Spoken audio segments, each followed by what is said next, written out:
Hess's law says, when a particular set of reactants give a particular set of products, the change in enthalpy is always the same. So what this means is when I have a particular set of reactants, and they give a particular product or products, the change in enthalpy, in this case for this reaction, 68 kilojoules, will always be the same. And what it means by that is, as long as I start with, again, the particular set of reactants, it does not matter what pathway I take to get to this set of products, the enthalpy, the change in enthalpy will always be the same. It doesn't matter if, I guess it's easier to explain in numbers. If I have some number, let's say 0,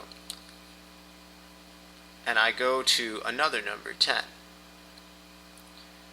the change in number place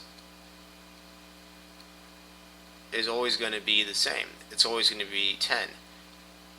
The difference between 0 and 10 is always going to be 10. Doesn't matter if I go from 0 to 1, 2, 3, 4, 5, 6, 7, 8, 9, then 10, that change in number place is going to be 10. Or if I go from if I count from 0 to 100, or if I go from 0 to 100 and then back down to 10, I've gone from 0 to 100, which is 100, and then I've gone down by 90. And the total change in number place is still going to be 10. I can go to negative a million and then back up to 10. The change in number place is still going to be 10. So a very similar idea is applied to enthalpy, and that's because it is a state function. It's a state, just like a number. A number is a state. There is 1 or there is 10. It doesn't matter if I go from 0 to 500 then back down to 10. As long as I go from 0 to 10, the change in number place is always going to be 10. And the same thing with enthalpy. As long as I have some set of reactants and go to some set of products, it does not matter which pathway I take. I can go up in energy, I can go down in energy. As long as I arrive at this set of products, the change in enthalpy is the same. And this is sort of, I guess, not as good of an explanation with this reaction because I'm only giving one pathway. But in a reaction, I suppose, that had more than one pathway to give the same products from the same set of reactants would be a better explanation of this idea of Hess's law. But here is the pathway anyways. I had a different idea in mind with this example. So I have my reactants, nitrogen gas and oxygen gas, and my product is nitrogen dioxide. I start with nitrogen and oxygen gas, I react them, I get 2 nitrogen oxide. Then I take nitrogen oxide and I react it with oxygen again, and it gives me nitrogen dioxide. And each one of these steps has a particular enthalpy change associated with it. This first step, elemental nitrogen gas, which has an extremely stable triple bond, and then oxygen gas, takes a lot of energy to cause this reaction to take place because both of these bonds are very stable. So I have to put it in 180 kilojoules of heat in order for this to take place.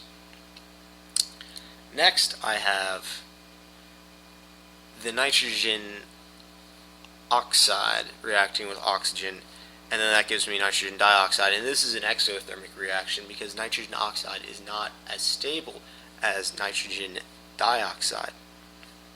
So it's exothermic and it releases heat. Now the idea that Hess's law is really going to be used for, which is going to be what the next bit is going to be about, which is standard enthalpies of formation. Because each one of these things is its own state function, which means it's like adding numbers, I guess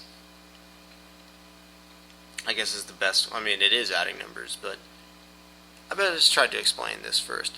Basically what I'm going to be doing is, instead of trying to calculate enthalpy changes by simply putting everything in a calorimeter and calculating it, if I know the enthalpy changes of these smaller reactions, like N2 plus O2 O2 gives 2NO, I can take that and I can say, well, if this is true, and I know that its delta H is 180 kilojoules, and I know this second reaction is true, 2NO plus 2O2 gives 2NO2, then I can just simply add these together. Because, like I said, what Hess's law says is that when a particular set of reactants gives a particular set of products, the change in enthalpy is always the same. So if this change in enthalpy is always the same, this change in enthalpy is always the same, and let's say I didn't know this, and I knew these two bits of information, then I can just say this enthalpy change is always the same, this enthalpy change is always the same, I can add them, and then I can get a total of 68 kilojoules. That's basically the idea of this. Now it's sort of a long, convoluted explanation. But I guess a simpler way of explaining this is, again, back to this 0 to 10 example. Let's say I did not know that the change in number place was 10. Let's say I knew that the change in number place from 0 to 3 was 3. And I knew that the change in place from 3 to, I don't know, 13 is 10. And I knew that 13 to 10 was minus 3. Basically what I did in this, instead of using these symbols for chemicals, I'm using numbers instead. Basically what I did was I said 0 to 3, delta N is equal to 3,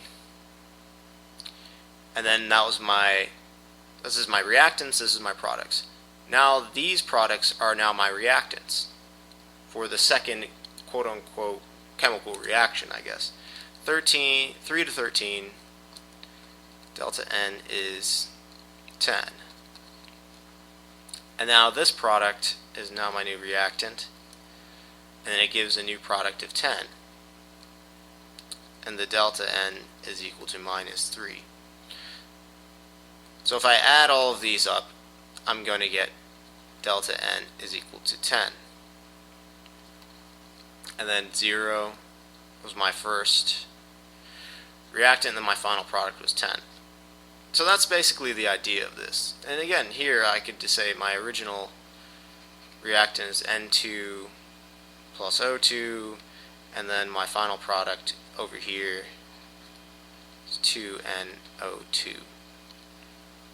So this is the idea of Hess's law. It's basically a way of avoiding having to do a calorimetry calculation for everything.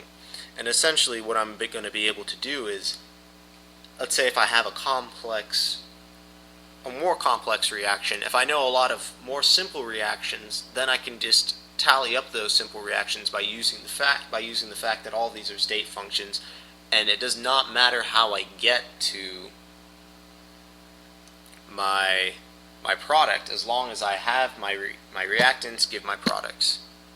So if I know the mechanisms if I know the reaction's mechanisms and I know those enthalpy values, then I don't have to bother calculating a new enthalpy value for some other reaction. It avoids me having to do a calorimetry problem for everything in the world. As long as I know a lot of simple ones and I know the enthalpy changes of the reaction mechanism, then I can use that information to find out the delta H without having to do any real work, just pushing buttons on a calculator.